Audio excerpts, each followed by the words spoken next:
Bueno amigos, una pequeña reflexión sobre el tema de las redes sociales y el poder que están manifestando y que van a tener a partir de ahora en cualquier conflicto, como por ejemplo el de Ucrania.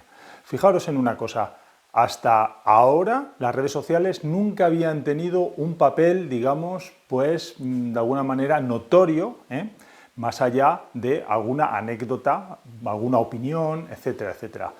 Siempre minoritario. Pero estamos en unos tiempos que eso ha cambiado. Y podremos decir, bueno, pero es que las redes sociales, y lo hemos visto en la pandemia del COVID, han añadido mucha confusión, informaciones cruzadas.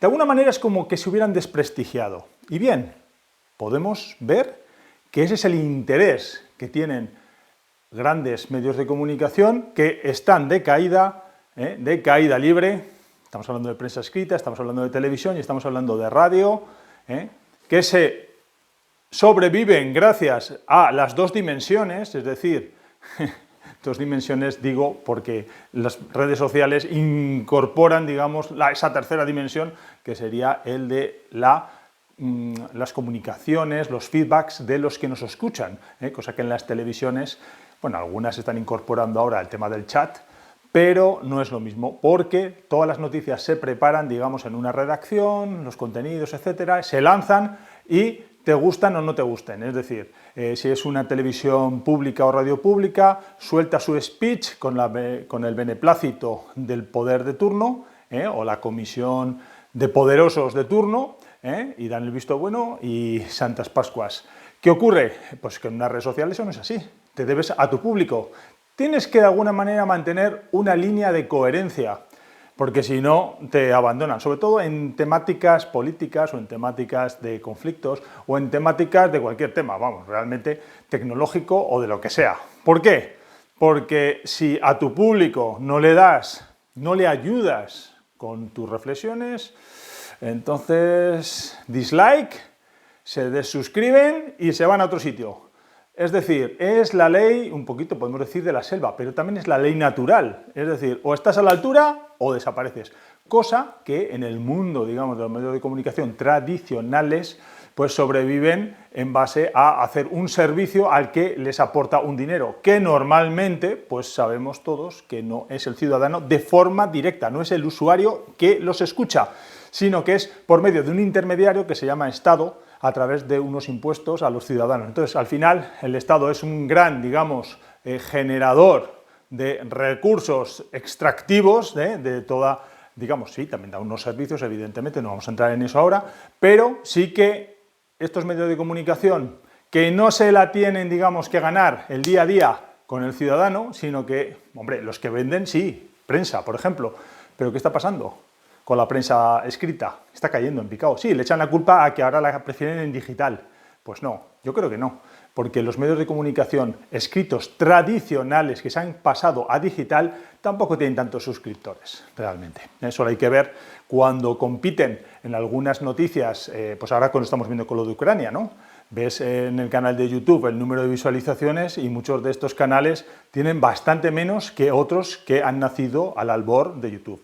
Por tanto, amigos, estamos en un cambio de lo que es el sistema de información y comunicación. Y podemos decir, bueno, entonces, ¿cómo vamos a sobrevivir a partir de ahora las personas teniendo que manejar tantísimas fuentes de información? Bueno, en ese punto es donde está apareciendo también, pues personas, pues como yo y como tantísimos otros, yo soy el último que ha llegado realmente, pues que de alguna manera hacemos esa función, en la medida de lo posible, de buscarle sentido a un determinado nicho de información, que es una locura.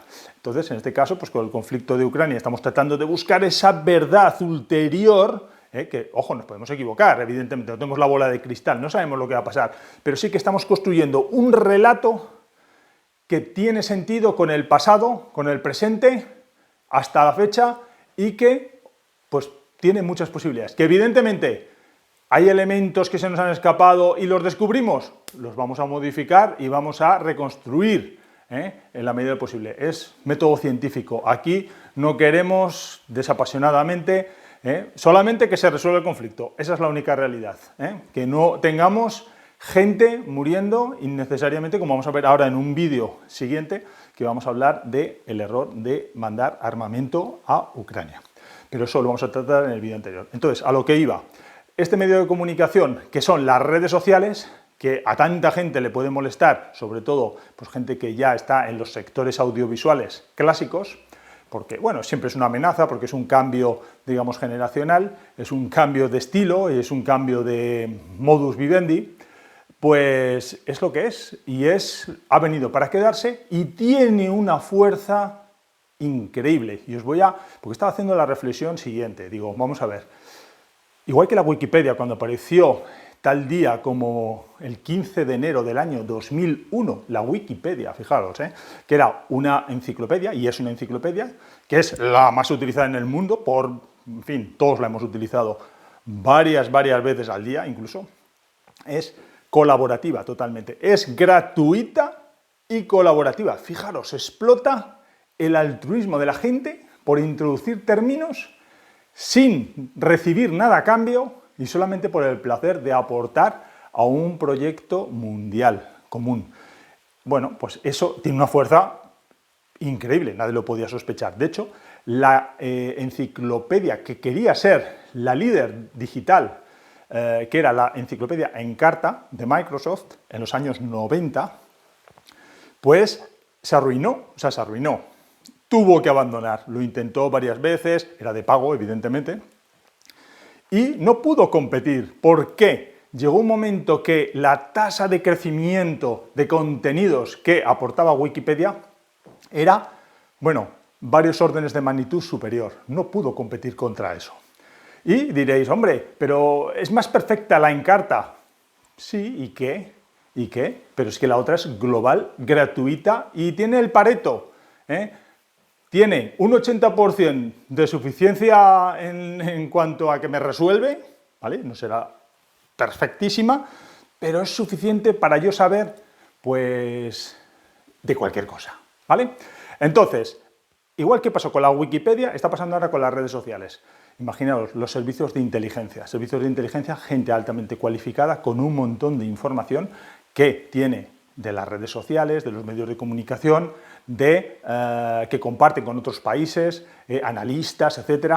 Y ahora imaginaros personas anónimas como nosotros, que tenemos acceso a un montón de información y que de repente, viendo imágenes, me estoy refiriendo ahora, por ejemplo, al caso concreto de Ucrania, ¿no? Nos están contando una versión, la versión, digamos, lo que os contaba en el otro vídeo del otro día, ¿no?